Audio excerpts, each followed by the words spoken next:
So I'm going to say a little bit about the Korenman lecture series first.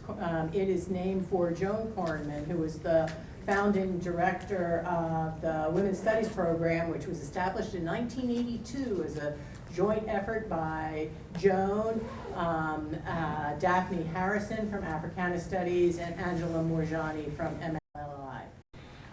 And so we named this lecture after Joan on her retirement in order to honor our own history at UMBC.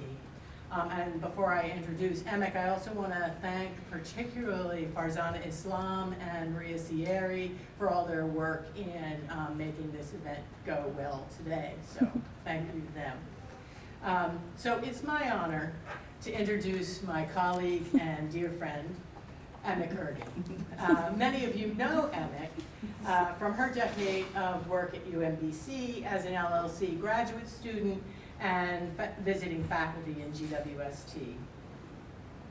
And I'm happy to tell you a bit about what she's been up to since she left UMBC. She is an associate professor of women's and gender studies and global studies at University of North Carolina, Charlotte. Her work exists at the nexus of scholarship on translation politics, translation pedagogies, border crossings, transnational feminist theory, and feminist body politics. She has published a monograph called Virgin Crossing Borders, Feminist Resistance and Solidarity in Translation from University of Illinois Press in 2023, and numerous journal articles and book chapters on virginity politics from which her talk is drawn today. She's also published extensively on feminist translation, arguing that translation offers a vibrant site for building feminist solidarities, and that work includes a co-edited volume from Routledge called Feminist Translation Studies. Her work has garnered international recognition, and she's given talks on these topics at conferences and universities in places ranging from Hong Kong, Argentina, South Africa, Spain, and Scotland, to name just a few. She's also, throughout this time, continued to work as a translator, including a recent translation of Octavia Butler's novel Kindred into Turkish.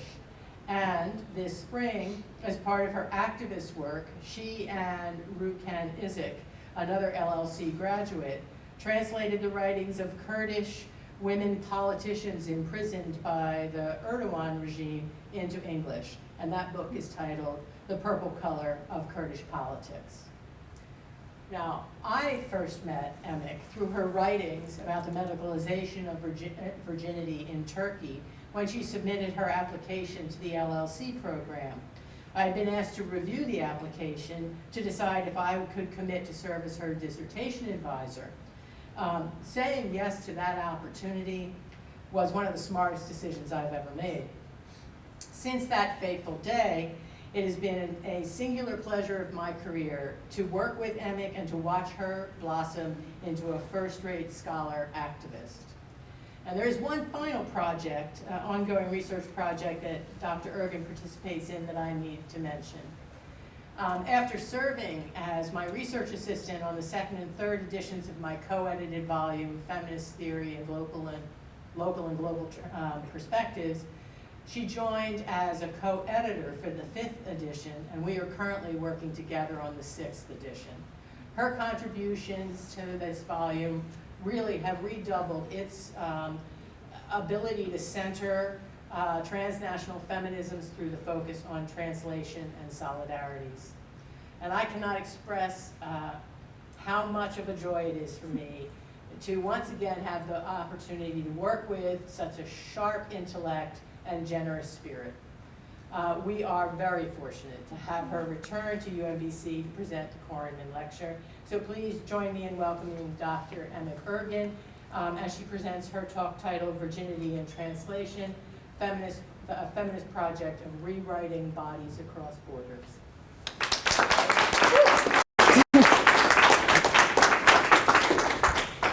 I'm not crying, you are crying. Hello everyone, thank you for being here, and In my talk today, as Carol said, I'll draw on my Raise the Oh, microphone I and dropped use it. All right. Please. All right. Thank you. In my talk today, I'll draw on my recently published book, which Carol just mentioned, Virgin Crossing Borders, which I started writing while I was doing my PhD here at the LLC program under the guidance and mentorship of wonderful scholars, friends, and teachers, and including my dissertation committee members, doctors, Carol McCann, Jessica Berman, Christine Mallinson, and Bev Bickle and Pat McDermott, who are retired now. It was the LLC community and gender, women's, and sexuality studies communities' embrace and celebration of interdisciplinary, transnational, and collaborative work that made my research on the feminist politics of translation possible. So a heartfelt thank you to all of you for your continuing support. I'm honored to be the Korenman Lecturer of this year and be back at my alma mater. Thank you, UMBC. And thank you, all the sponsors. It came back. All right. Since I'll talk about gender violence and the feminist responses to it in Turkey, but we don't have much time to historically contextualize these issues, I would like to start with a video of a song that was made by a musical collective, Bandista, for the 2012 International Women's Day March. It was a night march in Istanbul and is happening again tomorrow. I ask you to hang on to the feminist energy and the enthusiasm of collective resistance that you will feel while watching the video, which invites all women out to the streets to fight for liberation. And for the rest of my talk, please remember that spirit of feminist rebellion against the father, against the husband, against the police, and against the state, as the song goes. Let them come.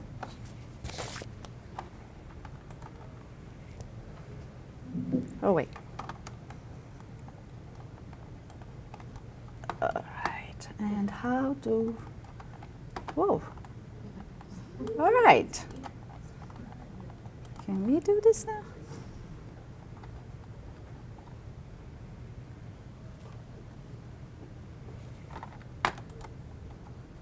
Okay.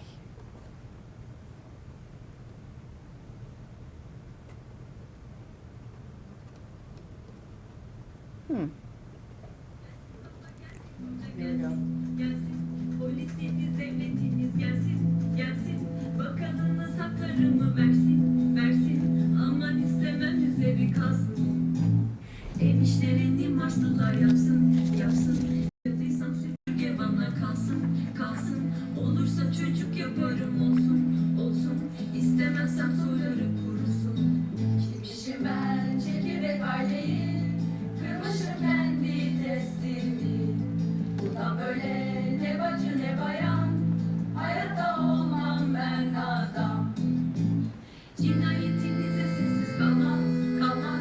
Yastık değildir köşede durmaz, durmaz.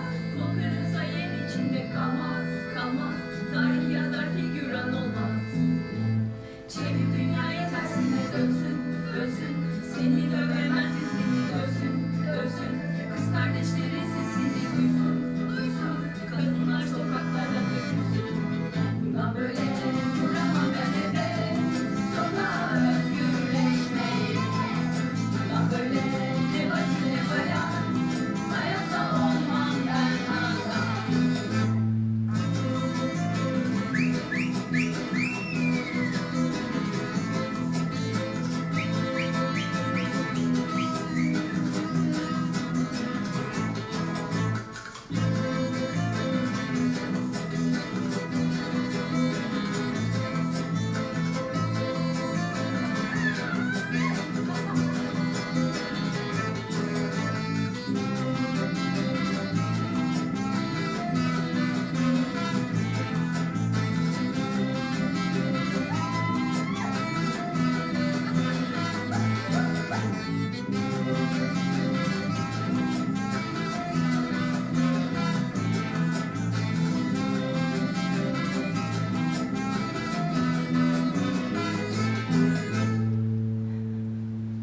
Gelsin baba, gelsin koca, gelsin, gelsin.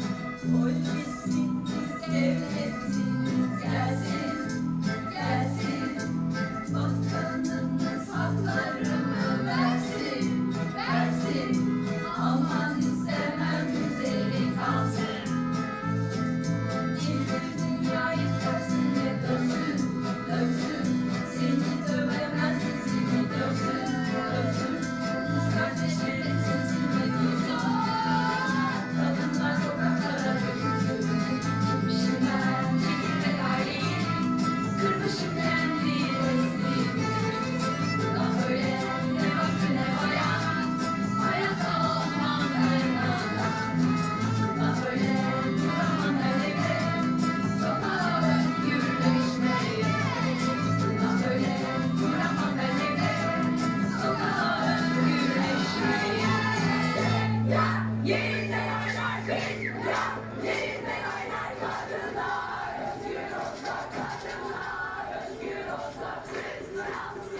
All right.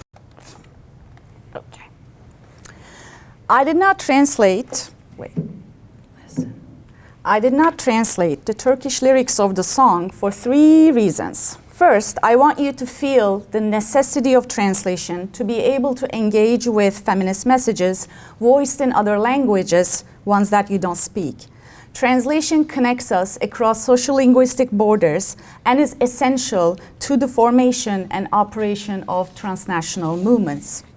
Second, I want you to witness the political agency of feminists in Turkey and see how fearlessly loud they are in claiming the streets as a space of struggle for liberation and demand for justice, despite the immensely oppressive and politically repressive fascist environment they are operating in.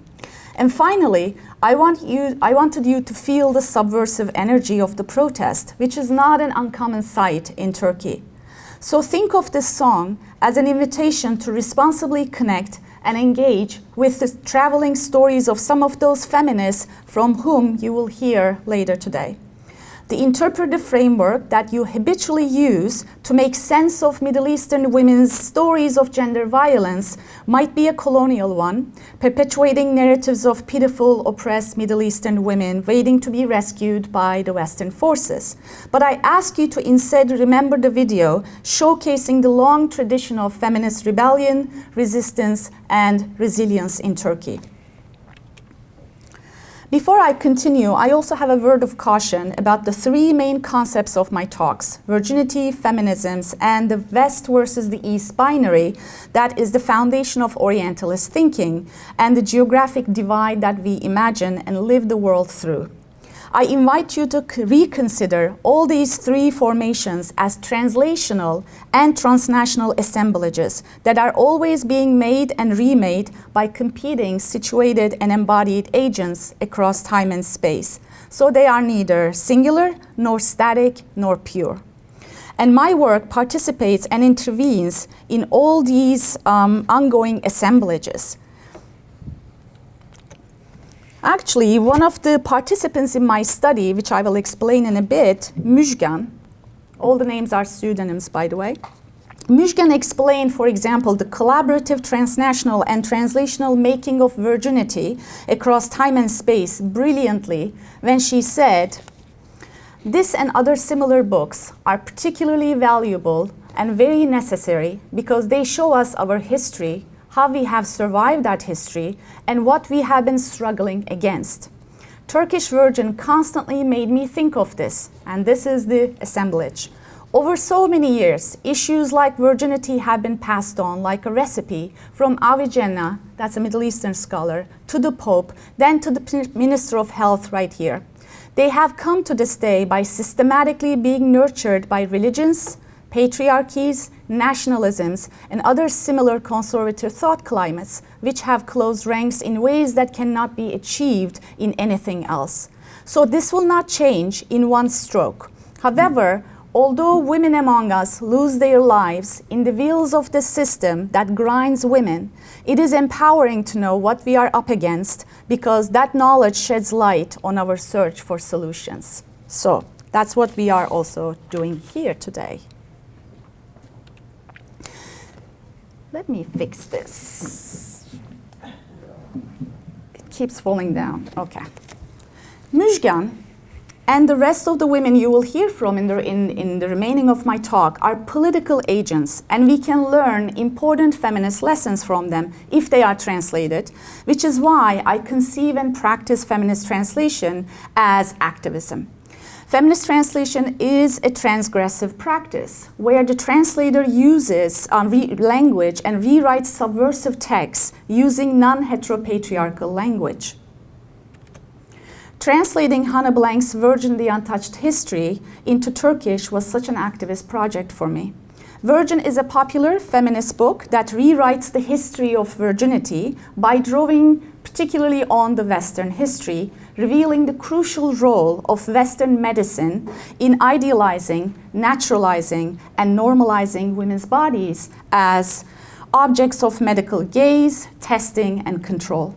The key word is the hymen, invented in the 1500s in Italy, and is now a successful patriarchal translation story because the medical configuration of virginity as a scientifically provable and testable form of embodiment has traveled across so many linguistic borders and become part of the patriarchal repertoires of many nations around the world, including that of the US, which is the only country in the industrialized world that has a federally funded virginity policy, abstinence-only sex education.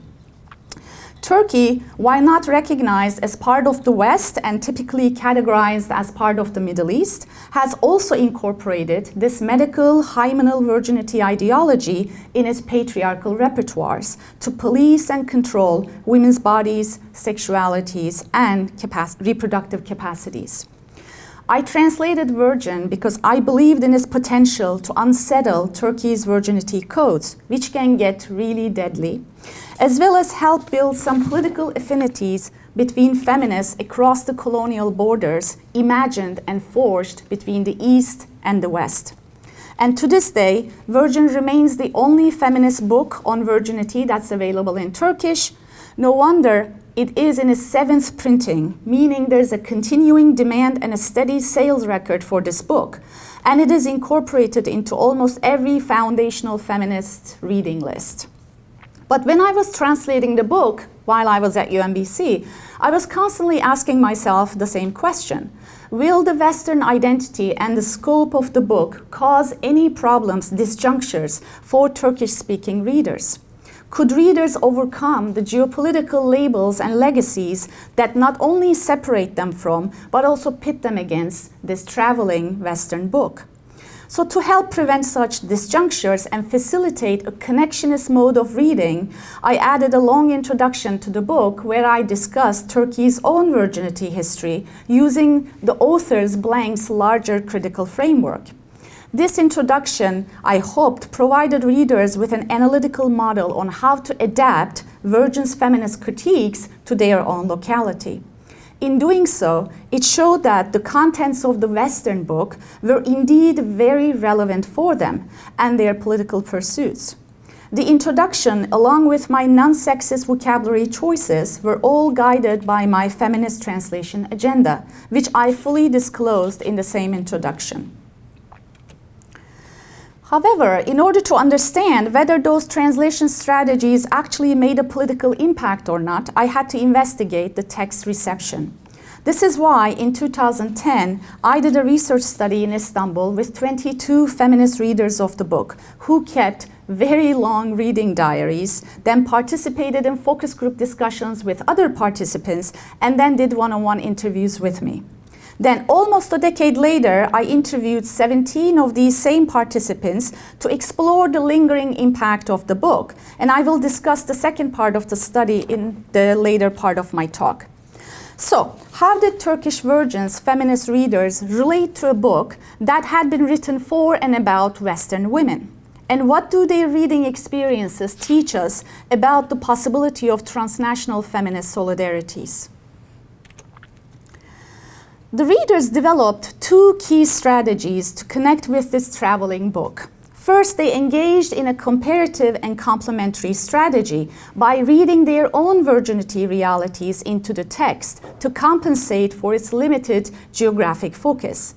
One of the participants, Daphne, summarized this strategy saying, "We keep saying that the book doesn't talk about the East, but I already know the East. I recognize it from my own life. And I saw that such oppression is still going on in the West, although they have overcome some of their chains." The readers basically made the book's distant narratives meaningful by adding their own situated experiential stories to the book, while also using Virgin's debiologizing or dehymenizing theories to relate to the Western history. So Virgin provided the readers in Turkey with a common critical ground where the virginity stories brought by the book and those added by the readers had the opportunity to meet and enable cross-cultural comparison and ultimate rejection of virginity. But the antagonistic positioning of the Western book in Turkey makes the reader's welcoming and generous reading strategies all the more fascinating because they manifest the connectionist attitude of wanting to learn about the other, not just from the other. An interesting example of this attitude appeared in Pembe's That Reading Diary, which begins with her comments on her expectations from the book. So she wrote this before she read the book. I'm curious about how virginity is experienced in the West. Or more accurately, what kinds of experiences women are made to go through there because of virginity. Until now, the stories of women being stoned to death, the backwardness of countries practicing female circumcision have been told in capital letters. I think now I will finally read about the sins of the West. This is a sarcastic comment, and it sarcastically emphasizes the shortage of critical information and knowledge on the West's own quote-unquote barbaric gender conventions, as opposed to the abundance of colonial discourses on such violence taking place in non-Western societies. Yet Pembe's comparison is not aimed at repeating the superiority complex of colonial Western feminists. So instead of casting the book as an irrelevant product of a foreign culture or the assimilative voice of the imperialist West, Pembe welcomed the opportunity to learn about virginity in the West so that she could imagine a relational, a more complete global picture of virginity violence. It seems that the translation's cover helped the readers connect with the book as the image reminded them of the blood that supposedly follows quote-unquote virginity loss. The cover helped recruit readers, feminist readers, into the book's critical stance by referencing their locally grounded experiences with where virginity is conceived as bloody, deadly, it's a taboo. And it's important to know that there is a problem of women's murders in Turkey. So they really connected this image with what is this blood flower looking thing? Is this what the blood follows virginity loss, or is this actually blood that comes out of women when they're killed in the name of virginity or loss? This is why several readers designated the cover as brave and touching the book as an act of defiance. In fact, the taboo-defying face of the book was so prominent that several readers mentioned refraining from reading it in public or around people or covering it up. For instance, Müjgan, who read the book mostly on the bus on her way to work and back home, said, "The cover was drawing people's, especially men's, attention.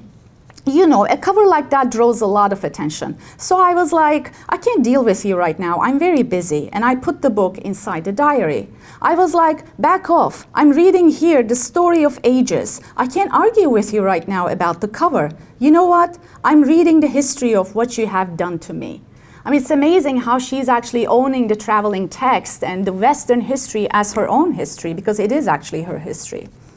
Clearly then, even the seemingly evasive act of concealing the book and guarding against immediate confrontation was actually an act of covert resistance in the face of a hostile social setting that did not welcome any critical consciousness on virginity, which, however, continued to develop precisely because of that act of evasion, because they kept reading.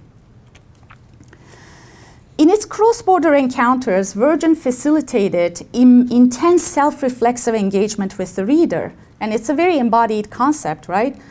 With the reader whose gendered body was directly implicated in the virginity knowledges and stories, even when these seem to be speaking of disparate geographies or constituencies. In other words, the readers performed cross-border embodied readings during which they responded to the book's invitation to reclaim their bodies from the hold of patriarchal virginity ideology by rewriting their embodied sexual past, presence, and futures. One of the most striking examples of this came from Kırmızı and Dilan, who were dealing with different virginity norms and situations at the time of the study. Kırmızı, who said that she had been struggling with virginity for a while now, identified with ancient, and really ancient, and we are talking about 200s, 300s. She identified with ancient Rome's sacred Vestal virgins who enjoyed immense privileges and political power at the time in Rome. Kırmızı believed that her quote-unquote asexual status, she did not use the term, but she implied it several times throughout the study because she said she doesn't feel any sexual attraction or she doesn't desire to engage in sex. So she believed that her asexual status similarly gave her power. So she said, in the book, the women who took a sacred virginity vow affected me greatly. I could identify with them. I felt as if I was a derivative of them. I mean, I felt like I shared the sacred virgin's ideology as if I were following their traces. The book helped me realize that I have been trying to build a lifestyle in line with this ideology. Apparently, Vestal virgins appear even among contemporary women. By gaining an imaginative entry into ancient Vestal virgins' lives through the book, Kırmızı engages in a self-reflection during which she asks herself if she's shying away from sex because of the patriarchal pressure surrounding her gendered and unmarried body, so she needs to be a virgin, or because she feels empowered by sexual disavowal, refusing to participate in heterosexual economy.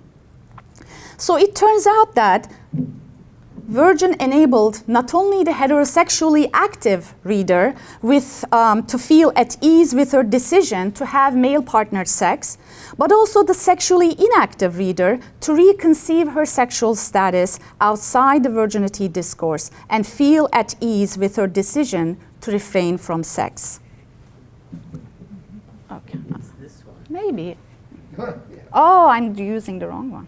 Well, I don't know. But this is, Okay. you can also just hold it if you want. Yeah, my hands shake. Okay. So, for readers like Kırmızı, who identified as sexually inexperienced or indifferent, Virgin accomplished this bodily affirmation by pursuing a non-normative and non-prescriptive approach to virginity, basically refusing to frame virginity as a matter of right or wrong, and telling historical stories about virgin women who were paradoxically empowered by the patriarchal virginity regimes of their times. The importance of feminist texts disrupting the ideological pressure of sexual norms on our gender bodies is revealed by another participant, Dilan, who reported a struggle with the paradox of self-identifying as a feminist and advocating for sexual liberation on the one hand, and being a virgin and having a hymen on the other. So she said, I was asking myself whether the fact that I had not been sexually involved with a man was because of the fear I felt due to the existing virginity pressure, despite all the feminist values I advocated for. I had experienced frivolous affairs, kissing, cuddling, etc., but I had never had intercourse. Especially when I was pleading for the cause of sexual liberation in front of my friends who knew I was a virgin, I started to feel disturbed by their flinging my virginity up on my face. The critiques were about that I didn't maintain action discourse integrity. I was literally being crushed under the weight of the hymen's presence. At times, I would plan on getting rid of the hymen myself, but I knew that it wouldn't eliminate the hymen obsession that I had created in me. And eventually, I had a one-night stand with a man I liked. Then I noticed that nothing had changed in me. Dilan's cross-border reading of Virgin eventually culminated in her negation of both patriarchal and feminist norms in this case. And she actually said later, I'm sure that if I had read this book before my sexual experience, I wouldn't adopt such a solution. Now I don't even want to use the term virgin for a woman who has not had sex. I mean, I want to refrain from using the term virginity altogether. This comment may at first appear as a simple act of regret, but Dilan is in fact using the translated book's claim of non-existent virginity to redraft the narratives of her sexual status and experiences outside the two available discourses, both patriarchal and feminist, that created her dilemma to begin with. The readers then used another reading strategy to connect with the book, which I call differential universalization. which also enabled them to overcome the divisive force of the Orientalist, the West versus the East binary, and own the book as theirs. This is a two-tiered textual move, which may appear initially as a conflicting approach to cross-border reading or as a confused state of interpretation. Because on the one hand, the strategy enabled the readers to imagine a common ground of virginity oppression and resistance across time. On the other hand, the universalizing gesture is combined with a clear recognition of differences among women and their gender realities. So it is in fact a move to claim plurality and particularity within universality. We are all the same, but something like that.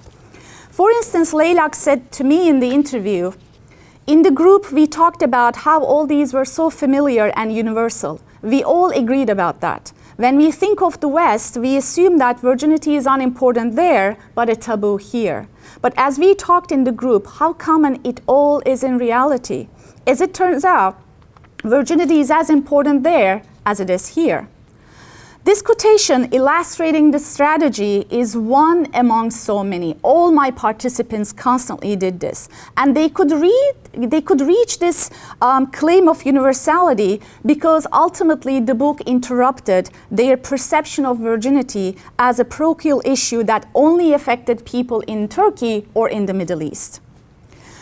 The designation of virginity as a universal patriarchal problem was emphasized by all the participants, although they were very aware of the political danger of such generalizations. But their claims of universality were not claims of global sameness. Rather, they emphasized that the commonalities in virginity regimes were always accompanied by differential, experiential, and socio-political, particularly religious differences, realities. This is why they kept mentioning and questioning the relations between the West and Islam, for example, which is not in the book. So they kept asking about it. How is it here in regard to the religion? This simultaneous recognition of universality and plurality was even expressed in the reader's syntax. For instance, in the interviews, their universality claims were almost always incomplete sentences because the participants started a sentence and then cut them in the middle to insert claims of differences. And the haste with which they intervened in their own universality claims shows their understanding of universal claims as historically, geographically flexible and open-ended. And a good example is from Yasemin, who said, "This book changed my perspective on virginity in the West because I saw that such horrible things did in fact happen in those relatively, quote-unquote, modern Western societies as well." And I can say that this has changed the way I view patriarchy. I mean, wherever you go, cut, I'm sure it will all be different depending on the culture, but eventually it's not less than here. It's just not less. This strategy then is not a move to ignore or erase differences. Rather, it's a move to expand the scope of feminist knowledges. We need feminist knowledges from all spaces, right? It's a move to learn from each other's liberation experiences and envision feminist solidarities and social change by recognizing difference but rejection division. It is this potential to enable people to hear each other across different languages and convey their different political experiences across borders that makes feminist translation indispensable for transnational feminisms. This is why I argue that feminist translation is a cross-border communal project because it recruits isolated readers into imagined feminist collectivities identified by the subversive agenda and vision of the translation project. No wonder almost all the readers in my study emphasize that Virgin should be translated into other languages so that their imagined feminist collectivity expanded beyond even more borders. And they added that those translations should also be done by feminist translators so that the agenda, textual structure, and language of the book did not pursue any patriarchal motives. Yet, as much as this research study provides us with a hopeful picture about feminist translation, now I would like to de-romanticize this picture a little. While I still believe that translation is key to cross-border resistance, I question whether the connectionist potential of feminist translation is put to use across all borders and all kinds of geographic directions. What if the textual travel being analyzed here were vice versa, from the east to the west? Could we then speak of a similarly hopeful case for transnational feminism? Would a similar book on the history of quote-unquote Eastern virginities, for instance with its focus on Islam and its take on virginity in different geographies typically deemed Oriental, would such a book stand a chance if it migrated to the West? Would it be allowed to speak to the Western audiences in an egalitarian dialogue, or would it be an endorsement of the rescue paradigm? With what political motivations would the book be released to the Western markets? How would it be packaged and promoted? Would it simply replicate the trope of the exotic veiled woman and present itself as a kind of exciting case of unveiling the mysterious life of the Oriental woman? Perhaps with a picture like this. Would the book be translated to unsettle the West's oppressive virginity codes? Or would it be used to advocate a supposedly post-feminist tale of the liberated Western women, positioned once again against the chronically oppressed Eastern women? Would the book's knowledge claims be elevated to the status of universal truths, as in the case of Virgin? Or would it remain as something exclusively of the East? In fact, would a book on Eastern virginities even be allowed to travel to the West with a title that claimed universality, The Untouched History of Virginity, which is the title of the translation? Or is it only Western books that can be marked and marketed as history?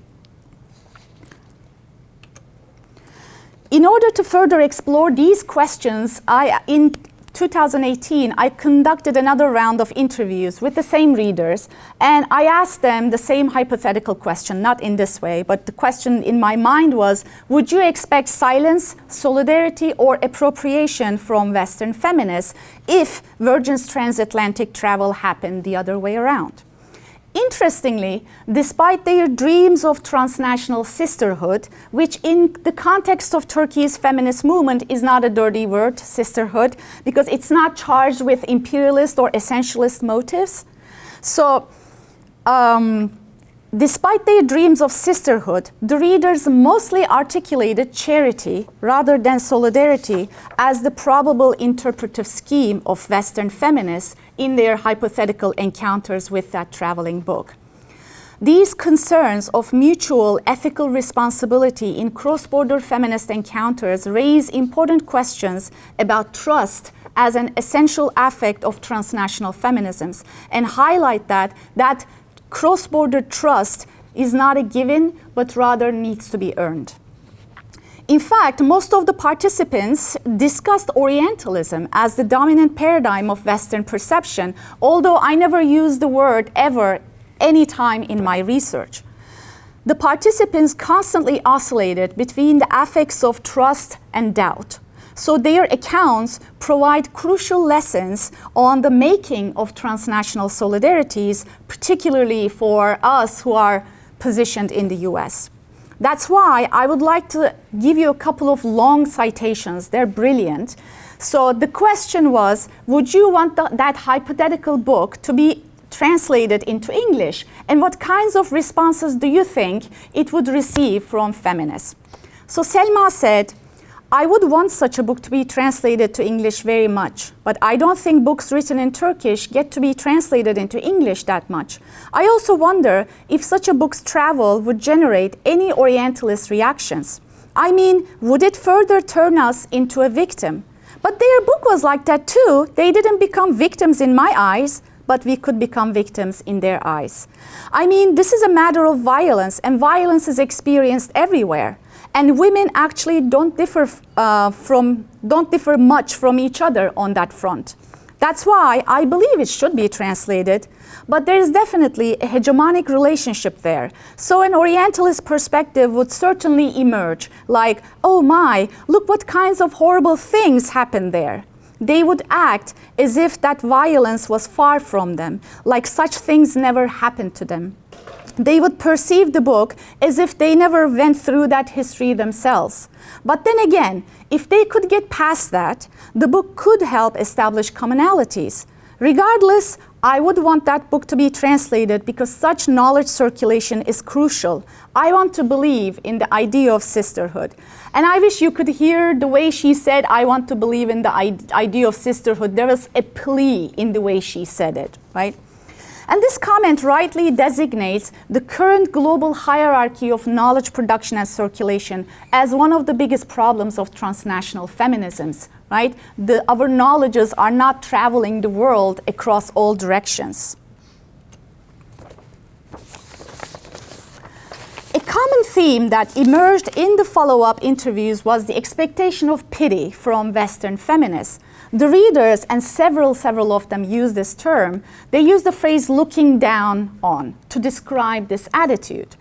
An example is when Şeyma said, I feel like if they read that book in Europe and the US, they would read it with a perspective like, oh, poor things, how much they suffer. They couldn't stay away from that Orientalist perspective. When we read texts about the West, we try to critique them in equal terms. But when they look at us from that geography, there's always a looking down on. They would say, look, they haven't overcome this problem and they can't anyway. Although I must admit, what I'm doing right now is also a little like looking down on them, so I'm not sure. They might surprise us. We would have to try and see. The doubt expressed by all my participants about Western feminists' colonial habits of looking down on the other woman is not only warranted by a persistent history of colonial feminist knowledge production, but it's also, more importantly actually, imbued with a hopeful invitation to change the current global economy of translation and reception.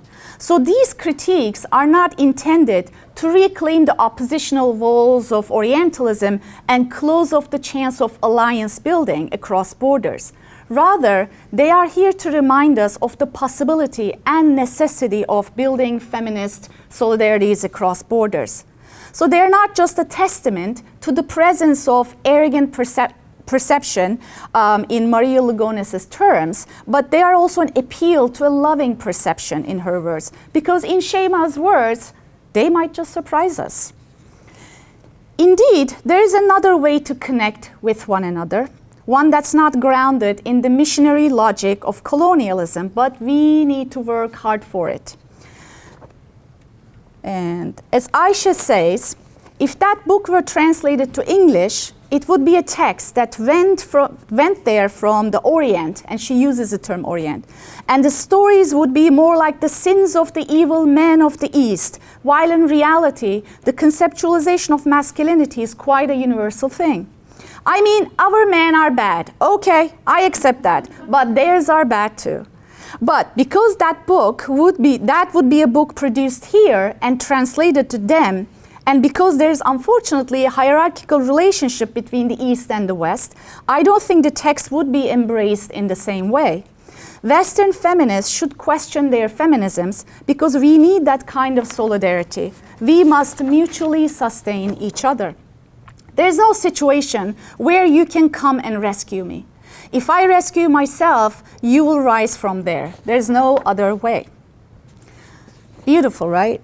And she beautifully explains that our lives are already so violently intertwined that to make the world a just and peaceful place, we need to find nonviolent, egalitarian ways to connect with one another, so that my or our self-defined journey to liberation enables your self-defined journey to liberation, and vice versa. In short, the bridges that the readers built while reading the Turkish Virgin are not as sturdy or secure as they seemed earlier. In fact, those bridges can stand strong only if they are mutually sustained and crossed by feminists situated on all sides. Translational bridges bring us together as tentative yet promising collective becomings, only if Western feminists maintain and walk it with the same care, curiosity, commitment, and compassion. These uncertain bridges can bond feminists only in and through ethical practices of translation and reception, which first and foremost require Western feminists to see feminism as a globally polyversal plural platform that does not belong to anyone, particularly to the West, and to see non-Western women as feminist agents whose own locally grown politics are not only legitimate, but are also globally relevant and necessary. We need each other's feminist stories, knowledges, theories, ideas, songs, actions, energies to reclaim our bodies and our lives from the heteropatriarchal regimes of truth and domination. And sometimes the only way to reach them is through translation. So I end my talk with an invitation to all of you to give translation a chance and be responsible, that is, be kind, be generous, and be hospitable in your encounters with traveling translated texts. They have come from a long way to be able to talk with you in your own language. Let them come, let them in. Thank you.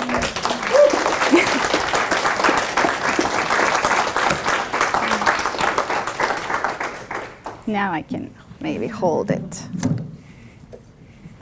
All right.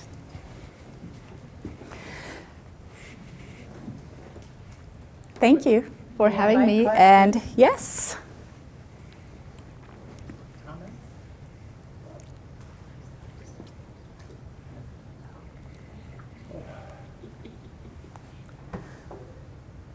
This is a huge topic, I understand. There's gender violence, virginity violence in Turkey, there's the whole aspect of it in the US, and there's the translation project, and yes, Kate. So you chose to translate that book. What made you choose that one? Good story, and that's actually part of, it's almost universe brought that book to me. I was doing my master's degree in Towson, and I was doing my thesis on virginity violence in Turkey. And feminists were already making an issue about virginity violence in Turkey, but there was no text that basically said virginity is BS, basically, right? And everybody said, we should, they were all against virginity violence, for example, virginity testing done by doctors, right? But I think the scientific backing of the virginity ideology prevented them from going one step further, saying that actually there's no medical, scientific, bodily way to test or define virginity at all. That's why I said the hymen was invented. There is nothing in anyone's bodies that can actually say whether they have ever had sexual relations or not, right? That's a medical myth. But there was no such book. And lucky me, Hanne Blank was a visiting scholar at Towson at the time, and she was writing the book. And she was giving a talk, and it was a magical moment, and I went to listen to her. And she, the next day, gave me a big box of the first manuscript of the book, which was double-sized. And originally, the book was not completely Western. Turkey was actually in the book. So the publisher made her cut it like half of the book out and keep it Western focused, because they said long books don't sell. Also, why do we need to know about other places, right? So but that's how we met. And I said, we need a source in Turkish. We don't have it. So it took a couple of years for that book to come out, but that's why I translated it. Yeah. Thank you. Yes. I don't have a fully formed question, but I'm wondering how this interacts with perceptions of beauty and perceptions, surgeries that after childbirth that sort of re-virginize women and things like this. That's swirling around. That's actually a great connection. And a lot of my participants, by the way, the conversations were not just about virginity. They talked, I couldn't really discuss these, but they talked a lot about medicalization of women's bodies, right? And that includes vaginismus, for example, which is not known much in the US, but it's basically when the muscles in your vagina tighten so much that you cannot actually let anything in, right? So that's a massive problem in Turkey. Guess why, right? But the whole medicalization of women's bodies and cosmetics is part of that. And we sometimes think that, oh, this is irrelevant for us in the US, but vaginal surgeries are booming right now in the US, and if you like, it's a thriving business. A lot of people are like, oh, it's our 20th anniversary, and my gift to my husband is, yeah. So it's actually like this whole myth, right? There's one kind of like women's bodies should look like this, should operate like this, and it's everywhere. So the violence may exhibit itself in different ways, but just because here you pay for that surgery a lot of money and you come from a privileged background doesn't mean that you're not participating in this kind of virginity violence, or you're not being affected by it. But there are a lot of connections here. Yes. I think about it like textbooks, like in colleges, universities, that are all like written by men, and our idea of history is written by men. And then in Eastern cultures, a lot of their history is like defined by like Western societies, or like we kind of define it for them. So do you think that like Orientalism has its basis in patriarchy, or vice versa, or separate? Like, great question. Very small, yeah. No, I don't need to write a book about that at all. It's I mean, they're definitely connected. Orientalism is a very gendered project, let's say, if it's right to call it a project. But we know that, think about the East versus the West binary, right? That's actually a gendered binary, because the West is defined as the masculine and East is defined as the feminine, the passive, the weak, and all of that. So, I think the patriarchal narratives kind of, that they also seep into Orientalism, and then they start supporting each other. It is a huge question. But also, I couldn't get into this, but we also need to problematize this West versus the East binary. What is the West? What is the East? Earlier I said these are assemblages, right? So if you actually look into human history, you will see that what we call the East and the West today, they constantly made and remade each other through, like it was created in translation. Like think about virginity. Early virginity knowledges were coming from all circles. Like it's coming from the East, they get translated into European languages. That's how Western medicine, So this is actually a very blurry and impure kind of picture than we imagine. We're like, oh, these two structures are separate and opposite, but it's actually not like that. So, Orientalism does definitely engage with patriarchy, and it is a patriarchal project, I would say. Hi. This is really wonderful, and I was wondering if you can share your thoughts or feelings about automatic machine translation. Oh, yeah. Especially with social media.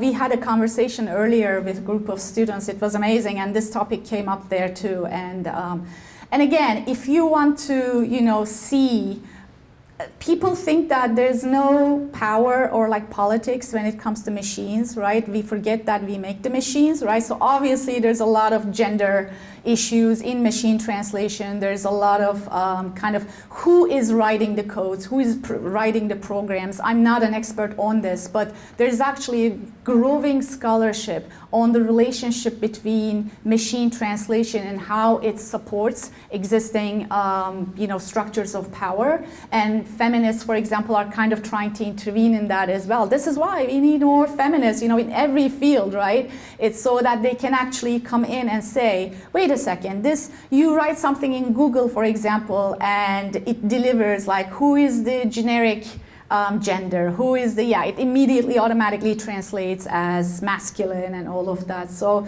that is, but in terms of social media, and again, who are creating social media platforms and who is controlling them and what kinds of algorithms are deciding whose voices become, you know, kind of elevated and whose voices become silenced. It's not just a gender issue, obviously, right? This is a huge global geopolitical issue. I mean, why did we get so upset about TikTok, right? It's the China connection. So again, it's, but which stories get a chance to circulate and which stories are immediately forgotten about? These are all questions of translation. It's not my research field, so I can't really get into the kind of details of it, but it is a very, very important, you know, issue, and I hope some of you, you know, kind of get into it, right? Question. Sorry. Emek, could you talk a little bit about translation itself and your decisions about doing the translation and what's feminist about those decisions? Right, yeah. And sometimes people say, translations can be feminist too. Yeah, good question. So, I mean, so for me, it starts with the text choice, right? Because again, the main critique here is that not all feminists get a chance to be heard across the world, right? So, and earlier we also talked about the US does not like translating. We don't love languages, we don't love, as a culture, you know, we don't love translation, we just love to send out to the world all the texts and knowledges that we produce. But what does it mean to kind of intervene in this as a feminist is, again, text choice, right? For me, this book was going to close a knowledge gap in Turkey, so that was one. But then also when I was translating it, I was extremely conscious about language, right? What kind of language am I using? You know, think about the importance of pronouns, right? And again, like it's just, a lot of people might think that's a one tiny matter, but it's not. So it is the same thing. Every word choice you pay attention to. And the one decision that almost became a signature for this book was the translation of the hymen. And you can imagine it was a lot. So Turkish has a word for the hymen that everyone uses. It translates as the membrane of girlhood. I know, gross. Yeah, and it kind of basically, so, you know, you are supposed to be a virgin until marriage. You have the, you know, girlhood membrane. It's almost like you're a package, some goods, right? And then you get married, then you lose the virginity and you become a woman. So women's actually passage into adulthood actually is this kind of mark. It's very sexist, it's very heterosexist and all of that.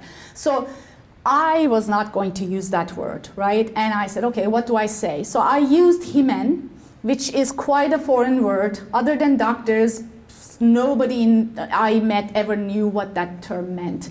But that kind of keeping the foreign word in there, it really helped because I explained it in my intro, I put a big footnote in the text. So it breaks the reading process, right? You get to hymen and you're like, what is that? So you look at the footnote and the footnote actually says, look, this is one word we have.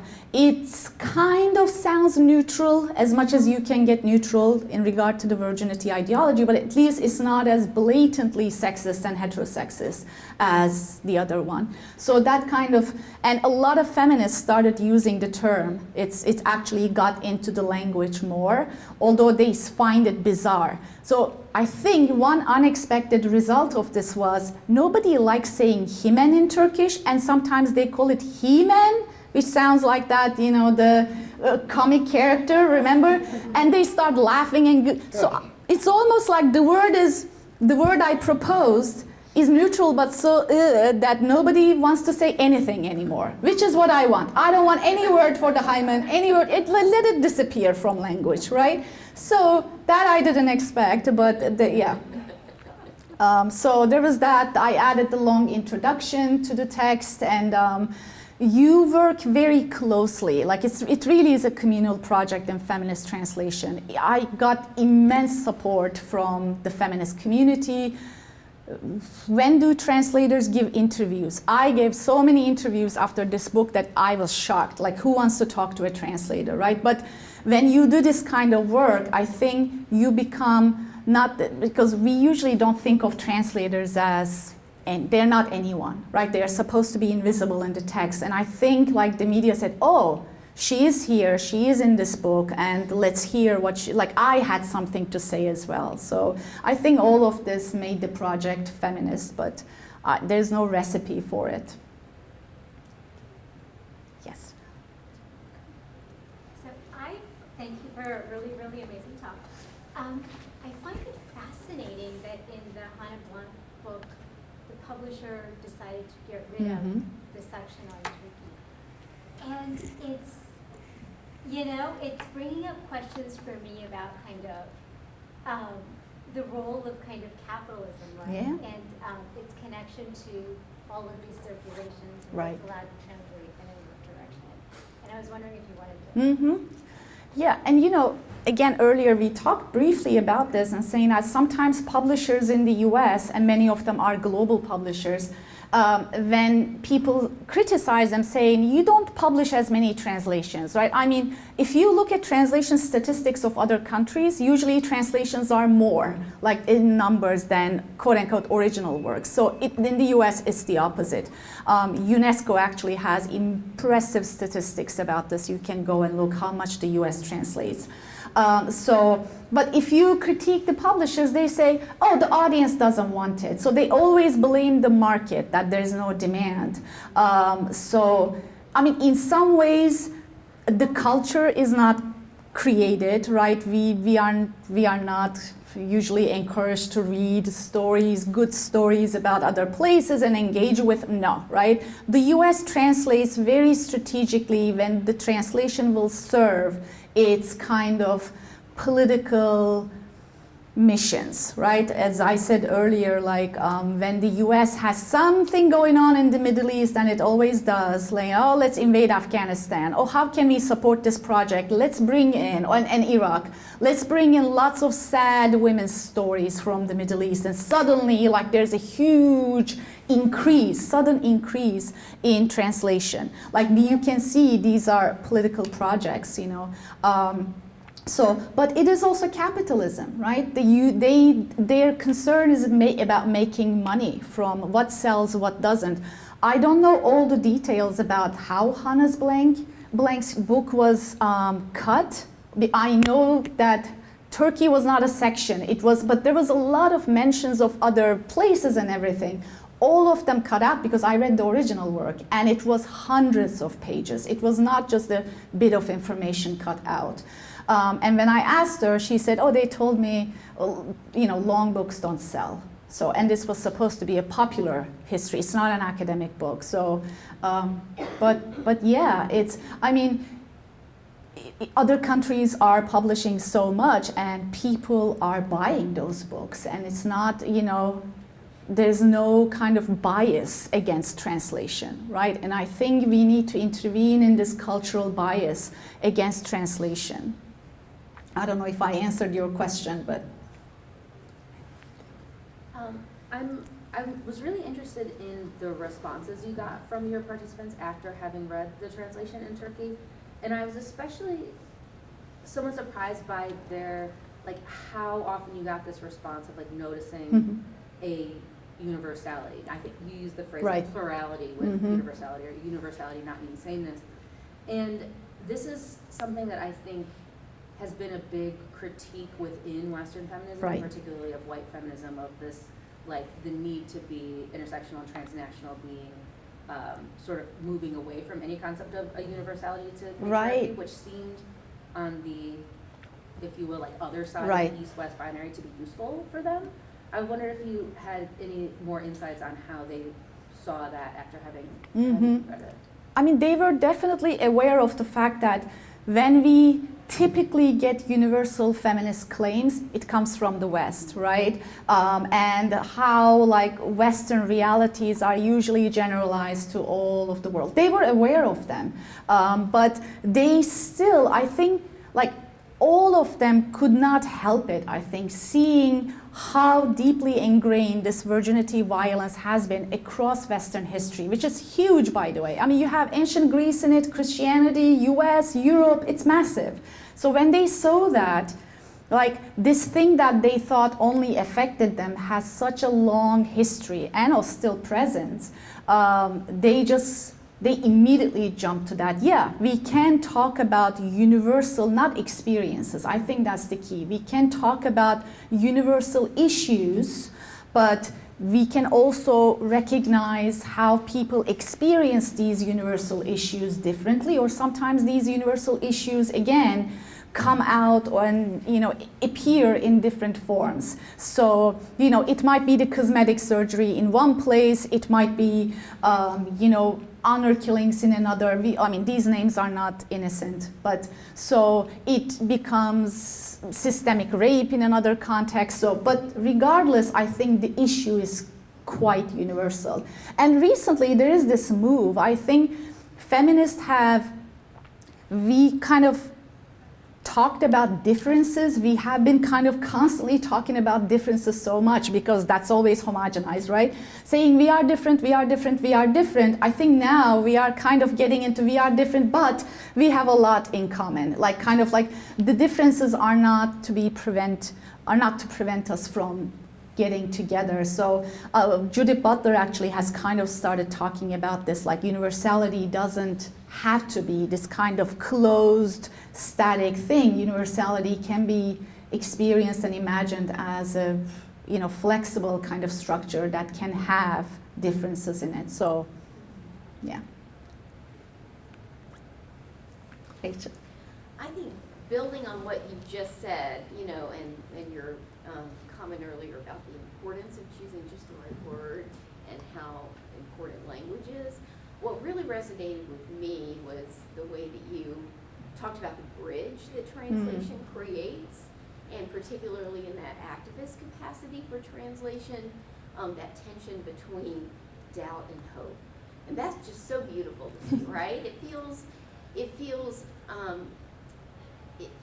makes sure that we pay attention to the doubt, that we recognize the history and the differences, but it's also aspirational at the same time. I just wanted to comment on how much I think that's just really lovely. It's moved me quite a bit.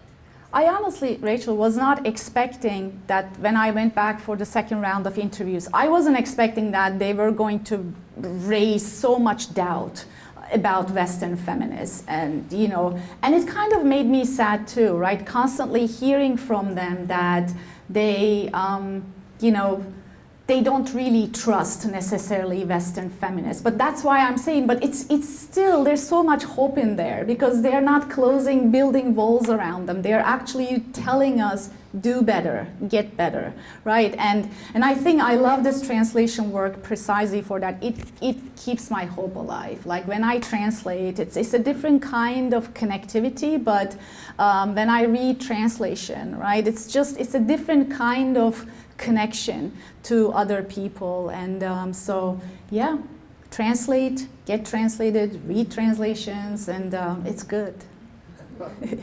Jordan? Hi again. I'm really excited to watch this because I got here so late online. But it's funny I'm following up Rachel Carter because she's the affect theory Guru? Guru, the affect theory guru. Yeah, right, yeah. I was thinking about how do you, because when you're translating a specific text, I know that you had mentioned actually when we had the previous discussion that maybe there are moments where you might have a footnote that sort of corrects what interpretations are being written in the actual text. It kind of to try to maybe thwart some of the stereotypes that are coming through, or to change the language so that it makes more sense. All that,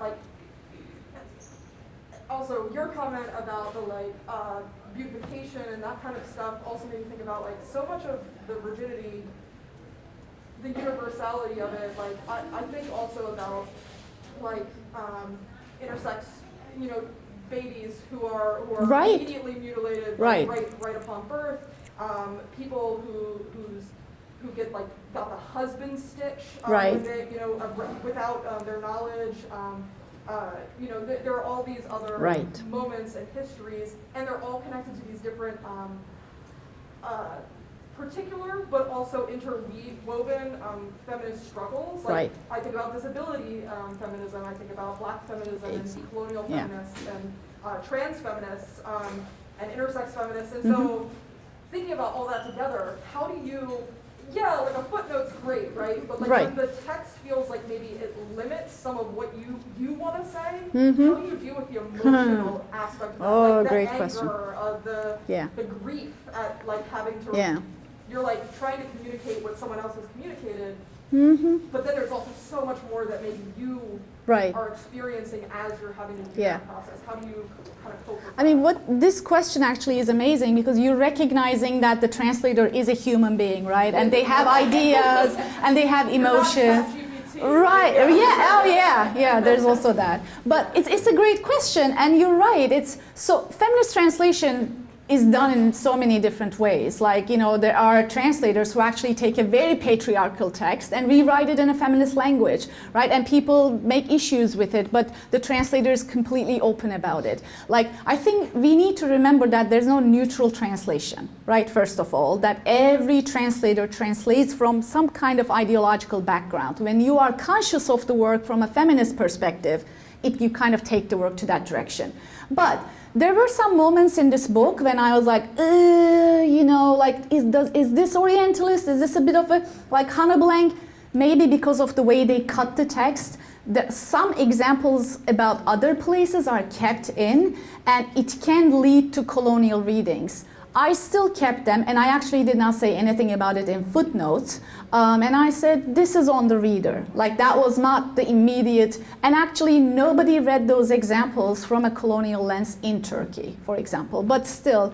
So I do not necessarily, you know, like, change the message, but I also translate texts that I agree with. I have limited time. I'm not going to waste my time on helping circulate a text, right, that I don't, yeah. So, yeah, I mean, I'm thinking about the second part of your kind of comment too, like how, yeah, this is also about, it connects to so many things like intersex and medicalization of human bodies so that these bodies actually fit into existing binary structures and all of that. So, but you get emotional, you get angry. The funny thing, I wrote the long introduction to the text. Apparently, I was so angry in the intro, and it's in Turkish, right? Also, I think I become more emotional when I write in Turkish, and I was completely unaware of this. The reader said, oh, Hanne Blank's language, like you read the introduction and you're like, yeah, let's go. And then you get to the book and you're like, the energy goes down. And they're like, but some of them actually said, thank God, because I don't think I could continue reading with that kind of energy level. So clearly, I have a different kind of writing style, right? But the next project, when I was translating Kindred, which is a time travel story about the US's, you know, slavery back and past and all, it's an amazing novel, read it. But I mean, when I was translating that book, translation is such an intimate, actually embodied kind of reading and rewriting that I realized I didn't feel that when I was reading, but when I started translating, I couldn't sit still constantly. I was overwhelmed with emotions. I would get up, I would take a walk, I would come back to it, I would, like, all these emotions. So you also feel it with the text, right? And I think those feelings also gets into your practice. Yeah, but great question as always. With that, I think we're going to close. All right. Thank Emek Ergun so much. Thank you so much. Thank you. It's been a pleasure.